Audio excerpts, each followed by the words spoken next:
নমস্কাৰ চাই আছে প্ৰতিবিম্ব লাইভ ষ্টুডিঅ'ত মই জোনাক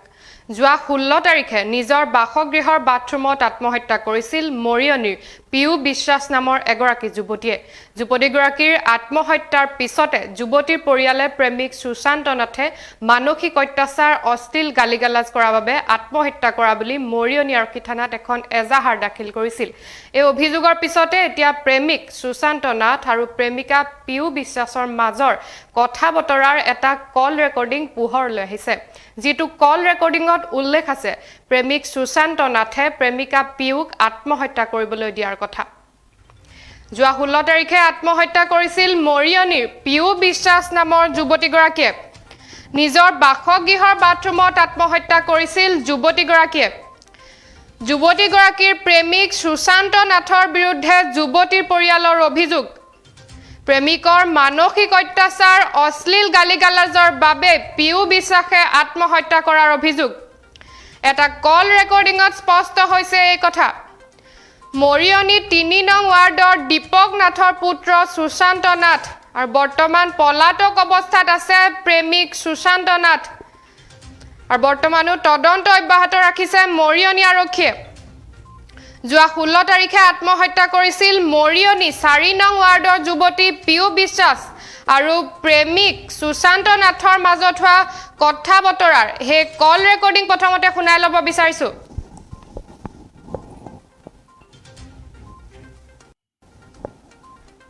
দিনও ভালো পাও না কোনো দিনও না হ্যাঁ তো তোৰে ভালো যোৱা 16 তাৰিখে আত্মহত্যা কৰিছিল মৰিয়নি 4 নং ৱাৰ্ডৰ যুৱতী পিউ বিশ্বাসে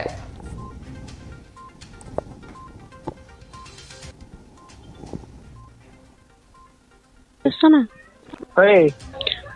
তুমি যে আমারে কোনো দিনও ভালো পাও না কোনো দিনও না হ্যাঁ তো তোরে ভালো পাইতাম আর হলে না কোনো না প্ৰেমিক সুশান্ত নাথৰ মাজত হোৱা কথা বতৰাৰ হে কল ৰেকৰ্ডিং আহি পৰিছে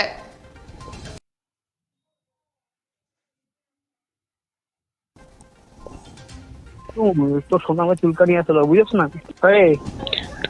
তুমি যে আমারে কোনো দিনও ভালো পাও না কোনো দিনও না হ্যাঁ তো তোরে ভালো পাইতাম আর হলে না কোনো না এই ঠিক আছে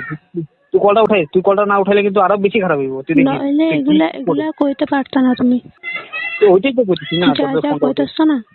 লাইক দাও না কার বিয়া লাগছে তুমি তো শোনা আমার চুলকানি আসলো বুঝছ না আমি পরে খাবো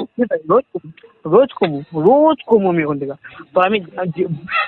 তোর জিন্দা হাতে দেবো না তুই মরতে লাগবো বুঝতে কর তুই কেন কথা তুই আমার তুমি যদি ভালো পাইতা না সবচেয়ে ফার্স্টে যে আমার খুশিটা দেখতা শুন একসাথে পুষ্টি মানে চোখ নানা নিয়ে তোর একসাথে পুষ্টি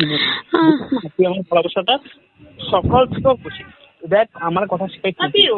কখন নয় ফোন লেগেছে তুই ফোন উঠাবি না তো আমি কিন্তু ফোন করলে যা করুম তুই কালকে বাইরে পারবি না তুই সেট করতে লাগবে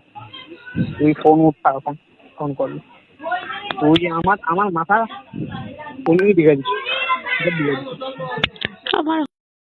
ঘৃণা লাগতেছে তোমার মতন খাবারে ভালো পাইছিলাম আমার কি লাগবে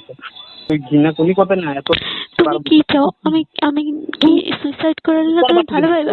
তুই মরে গেলে ভালো হবে তুই মরবি যে তুই সুইসাইড করলে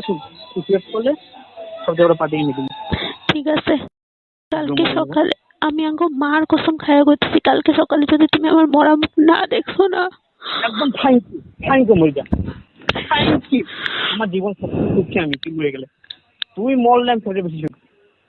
হয়ে বাচ্চা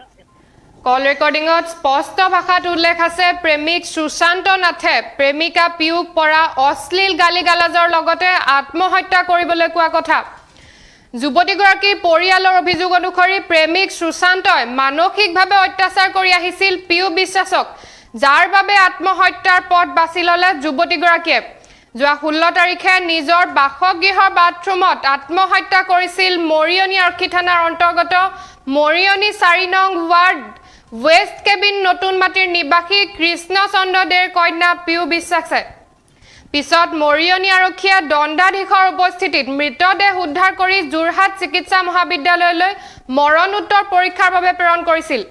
আৰু যুৱতীগৰাকীৰ পৰিয়ালে প্ৰেমিক সুশান্ত নাথৰ বিৰুদ্ধে মানসিক অত্যাচাৰ আৰু অশ্লীল গালিগালাজ কৰি আত্মহত্যা কৰাৰ অভিযোগ তুলি মৰিয়নি আৰক্ষী থানাত দাখিল কৰে এখন এজাহাৰ।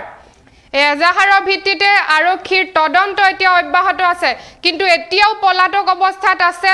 প্ৰেমিক সুশান্ত নাথ।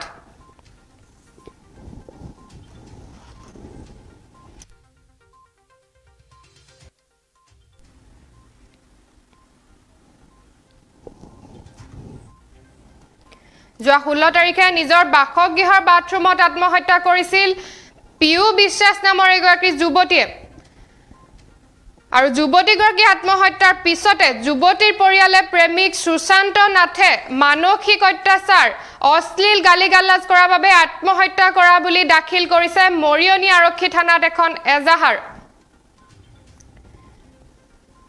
আৰু ইতিমধ্যে আহি পৰিছে এটা কল ৰেকৰ্ডিং, যিটো কল ৰেকৰ্ডিঙত উল্লেখ আছে প্ৰেমিক সুশান্ত নাথে প্ৰেমিকা পিউক পৰা অশ্লীল গালিগালাজ আৰু আত্মহত্যা কৰিবলৈ কোৱা কথা।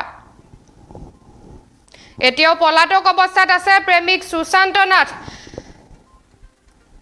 আৰু আৰক্ষীৰ তদন্ত এতিয়াও অব্যাহত আছে।